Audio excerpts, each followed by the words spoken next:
नमस्कार। चलिए आज एक सफर पर निकलते हैं, बुद्ध के अष्टांगिक मार्ग के सफर पर। ये एक ऐसा रास्ता है जो हजारों साल पुराना तो है, पर आज भी मानसिक शांति और संतुलन पाने के लिए उतना ही जरूरी है। देखते हैं कि ये फिलॉसफी हमारी मॉडर्न जिंदगी को कैसे बेहतर बना सकती है। जिंदगी में दुख तो है ना? कभी खुशी, कभी गम। ये एक ऐसी सच्चाई है जिससे कोई बच नहीं सकता। पर सवाल ये है कि क्या इस दुख से, इस बेचैनी से आजाद होने का कोई रास्ता है? बस यही वो गहरा सवाल था जिसने बुद्ध को ज्ञान की खोज में लगा दिया। और यही सवाल आज हमारी इस पूरी बातचीत का सेंटर पॉइंट है। बुद्ध की टीचिंग्स की शुरुआत ही होती है दुख को समझने से।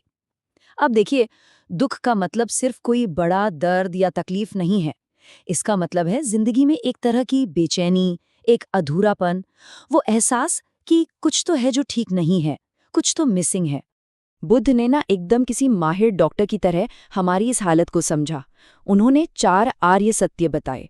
पहले उन्होंने माना कि हाँ, दुख है, प्रॉब्लम मौजूद है। दूसरा, उन्होंने पता लगाया कि इस दुख की जड़ क्या है, इसका कारण क्या है। तीसरा, उन्होंने ये पक्का किया कि हाँ, इसका इलाज मुमकिन है। और चौथा, उन्होंने वो इलाज, वो नुस्खा हमें बताया। और यही चौथा सच उम्मीद का दरवाज़ा खोलता है। ये इलाज है आर्य अष्टांगिक मार्ग। ये सिर्फ कोई किताबी ज्ञान नहीं है, बल्कि दुख से बाहर निकलने के लिए एक practical step by step guide है। तो चलिए अब इस रास्ते पर आगे बढ़ते हैं। तो ये रास्ता आखिर है कैसा? बुद्ध ने इसे बहुत ही खूबसूरती से मध्यम मार्ग कहा है। मतलब एक ऐसा रास्ता जो एक्सट्रीम्स से बचता है, जो जिंदगी में बैलेंस और हार्मोनी की बात करता है। जैसा कि नाम से ही जाहिर है, आर्य अष्टांगिक मार्ग में 8 चीजें हैं जो एक दूसरे से जुड़ी हुई हैं। ये कोई थ्योरी नहीं है, बल्कि अपने मन को ट्रेन करने और दुख को जड़ से खत्म करने का एक एक्टिव, प्रैक्टिकल तरीका है। मध्यम मार्ग का असली मतलब है 2 किनारों से बचना। एक तरफ है दुनिया भर के सुख सुविधाओं में डूब जाना, और दूसरी तरफ है खुद को बहुत ज्यादा कष्ट देना, कठोर तपस्या करना। बुद्ध ने अपने अनुभव से जाना कि असली रास्ता इन दोनों के बीच से होकर गुजरता है, बैलेंस में। अब 8 रास्ते सुनकर शायद ऐसा लगे कि ये तो बहुत मुश्किल होगा, लेकिन बुद्ध ने इसे समझने और प्रैक्टिस करने के लिए बहुत ही खूबसूरती से 3 मेन पिलर्स में बांट दिया है। ये स्ट्रक्चर इसे बहुत आसान बना देता है। तो ये 3 पिलर्स हैं: प्रज्ञा यानी सही समझ या विजडम, शील यानी सही आचरण या एथिकल कंडक्ट, और समाधि यानी मेंटल डिसिप्लिन। मार्ग का हर एक हिस्सा इन्हीं 3 कैटेगरीज में आता है, जो मिलकर एक पूरा सिस्टम बनाते हैं। तो चलिए अब इन 3 पिलर्स के अंदर झांकते हैं और उन 8 प्रैक्टिसेस को करीब से समझते हैं जिनसे ये पूरा रास्ता बनता है। हमारा पहला पिलर है प्रज्ञा यानी विजडम। इसका मतलब किताबी ज्ञान नहीं है, इसका मतलब है दुनिया को साफ साफ देख पाने की काबिलियत, वैसी ही जैसी वो असल में है, बिना हमारे किसी भ्रम या सोच के फिल्टर के। इस पिलर में 2 बातें आती हैं। पहली है सम्यक दृष्टि, मतलब चीज़ों को सही नज़रिए से देखना, खासकर उन 4 आर्य सत्यों को समझना।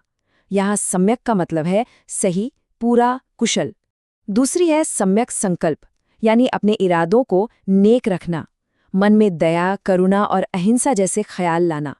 जब हमारी समझ सही हो जाती है तो हम अपने आप दूसरे पिलर की तरफ बढ़ जाते हैं, शील यानी एथिकल कंडक्ट। ये वो जगह है जहाँ हमारी अंदर की समझ हमारे बाहर के कामों में दिखती है। यहाँ 3 चीजें हैं: सम्यक वाक यानी सही बोली, सच बोलना, प्यार से बोलना और ऐसा बोलना जिससे किसी का भला हो। फिर है सम्यक कर्म यानी सही काम करना, हिंसा से, चोरी से, गलत कामों से बचना।